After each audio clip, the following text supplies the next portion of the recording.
mantan Ketua KPK, Abraham Samad, akhirnya buka suara soal pertemuannya dengan Presiden Prabowo Subianto. Pertemuan yang awalnya disebut sebagai silaturahmi, ternyata menyentuh isu serius yang selama ini jadi perhatian rakyat.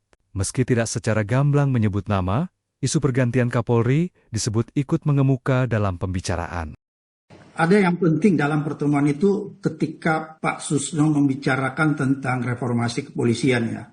Akhirnya forum itu kelihatannya sepakat semua ya, sepakat teman-teman yang diundang bahwa reformasi kepolisian itu harus terus berjalan.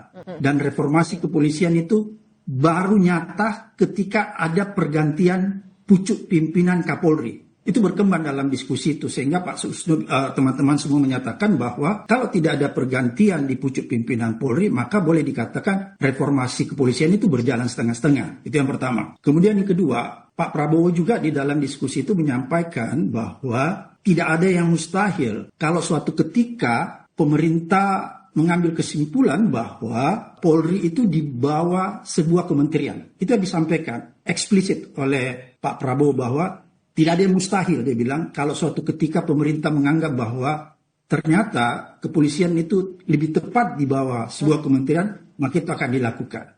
Pernyataan ini langsung memantik spekulasi publik. Apakah Prabowo tengah menyiapkan perubahan besar di tubuh Polri? Ataukah ini hanya sebatas wacana tanpa realisasi? Yang jelas, pertemuan Abraham Samad dan Prabowo kini jadi sinyal kuat bahwa isu Kapolri tidak lagi dianggap sepele.